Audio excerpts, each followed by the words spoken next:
घर घर बाजे बधाई अवध में, घर घर बाजे बधाई। जब से राम अवध में आए, घर घर बाजत बधाई, घर घर बाजत बधाई अवध में। भारत के सब घर में बाजत बधाई भारत में। हमारे राम आएंगे सैकड़ों वर्षों के बाद आज देश के कोने कोने से, हर घर से जनसमूह, हर व्यक्ति के कंठ से एक ही स्वर का उद्घोष हो रहा है कि हमारे राम आएंगे। सैकड़ों वर्षों के बाद ऐसा अनुभव हो रहा है कि किसी का भगवान, किसी का बेटा, किसी का पति, किसी का भाई, इतनी लंबी प्रतीक्षा के बाद आज घर लौट रहा है। आज सैकड़ों भक्तों के बीच राम कथावाचक आचार्य श्री सुदर्शन जी महाराज ने भक्तों को संबोधित करते हुए कहा कि हम राम के सपूत हैं। माता कैकेयी ने तो प्रभु राम को 14 वर्ष के लिए वन भेजा था, लेकिन विदेशी आक्रांताओं ने हमारे राम को 550 वर्षों तक टेंट में रहने के लिए मजबूर कर दिया। यह हमारा सौभाग्य है कि भारत में एक ऐसा मनीषी जन्म लिया जिसने जी जान लगाकर प्रभु श्री राम को टेंट से निकालकर उन्हें उनके अपने घर में स्थापित करने का संकल्प लिया। निश्चय ही भारत का सौभाग्य है कि एक फकीर, जिन्हें हम श्री नरेंद्र मोदी कहते हैं, उन्होंने अपने परमात्मा को पुनः अपने घर में राज सिंहासन पर बैठाया। यह धर्मप्राण भारत सदैव अपने लाडले नरेंद्र मोदी का कृतज्ञ रहेगा। महात्मा गांधी ने जीवन भर एक ही स्वप्न देखा था कि भारत में रामराज की स्थापना होनी चाहिए। यही हमारी सांस्कृतिक एकता की पहचान है और भारत में निश्चित रूप से सांस्कृतिक राष्ट्रवाद एवं आध्यात्मिक समाजवाद की स्थापना होगी। आचार्य श्री ने भक्तों को आह्वान करते हुए कहा कि 22 जनवरी को अयोध्या में प्रभु श्री राम का महाशिवभिषेक होगा। यह भारत के 144 करोड़ लोगों का गौरव दिवस है। इतनी बड़ी संख्या में लोग अयोध्या में पहुंचे, यह असंभव है।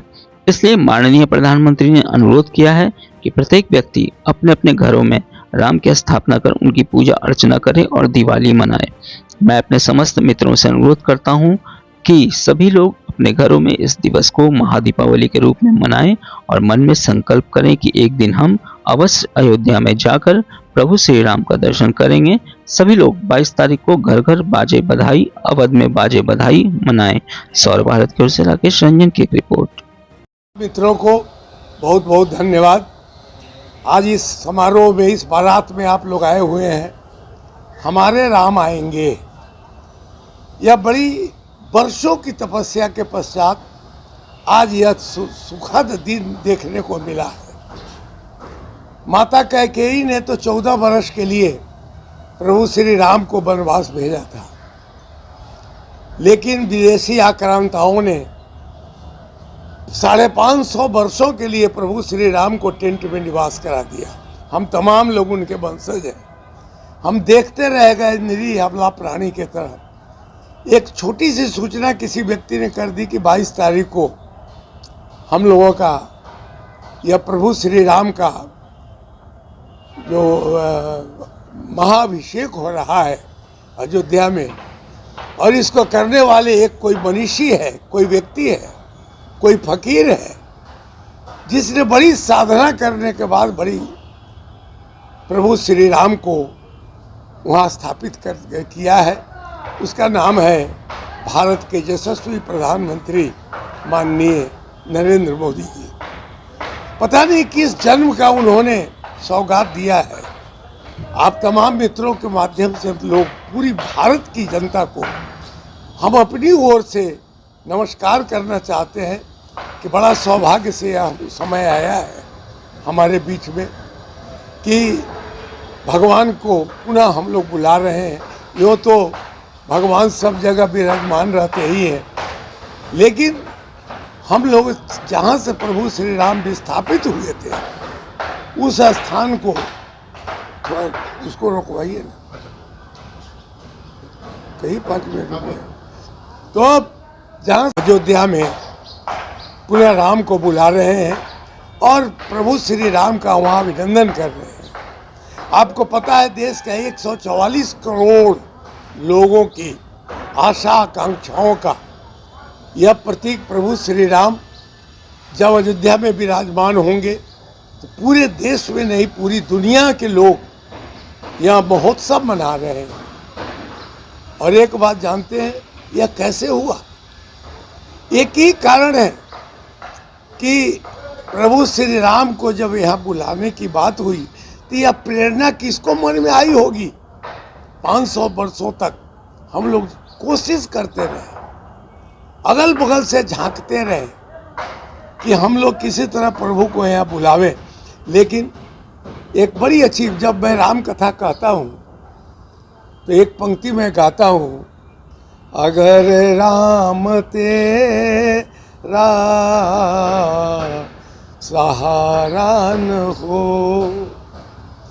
अगर राम तेरा सहारा न होता तो दुनिया में कोई हमारा न हो, तो दुनिया में कोई हमारा न होता।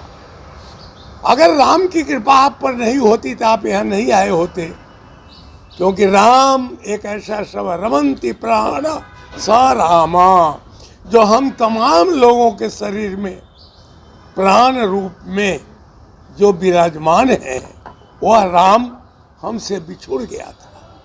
उसी को बुलाने के लिए आज हम लोग पूरे देश के लोग एक बार शंखनाद कर रहे हैं, आओ प्रभु राम आओ हमें बचाओ, और उसी के लिए आ रहे हैं। इसलिए हमारे राम आएंगे, यह एक क्षण की बात नहीं है, यह एक तपस्या है, बहुत बड़ी बात है। तो आप तमाम मित्रों से अनुरोध है कि इस महोत्सव को मनाएं, इस क्षण को जिए जब हमारे भगवान, हमारे परमात्मा कहीं विलुप्त हो गए थे, उन्हें बंदी। अभी देखा ना, अभी मथुरा में हम बंदी, वहाँ भी प्रयास करने की आवश्यकता। और मैं आपके माध्यम से, सभी मित्रों के माध्यम से कहना चाहता हूँ कि अयोध्या के बाद मथुरा की बारी, मथुरा से भी हम लोगों को प्रभु भगवान श्री कृष्ण को मुक्ति कराना है उस खंडार से। तो आज जो हम लोग, हमारे राम आए हैं इस महोत्सव को मनाने के लिए, आपके माध्यम से मैं इतना ही कहना चाहता हूँ कि प्रत्येक व्यक्ति के लिए संभव नहीं है कि 144 करोड़ लोग अयोध्या जाएं, क्योंकि प्रत्येक व्यक्ति चाह रहा है। आज कोई विरोधी पक्ष हो या सत्ता पक्ष हो, सारे लोग हृदय से स्वीकार कर चुके हैं जब भगवान हमारे पूर्वज हैं, वे बड़े संकट में थे, आ गए तो उनका महोत्सव मनाने जा रहे हैं। और एक चीज़ समझते हैं, राजनीति की बात मैं नहीं करता हूँ, मैं संस्कृति की बात करता हूँ। और एक चीज़, अब नया राम जब आ गए तो आपके समाज में सांस्कृतिक राष्ट्रवाद, इसका प्रचलन होगा। राष्ट्रवाद भी हो और सांस्कृतिक हो, आध्यात्मिक समाजवाद का भी प्रचार हो। ये दो शब्द बड़ी कीमती है आज के युग में। सांस्कृतिक राष्ट्रवाद, राष्ट्रवाद कैसा? जो सांस्कृतिक हो, हमारी मर्यादा, हमारी अस्मिता के प्रतीक हो, उस राष्ट्रवाद की।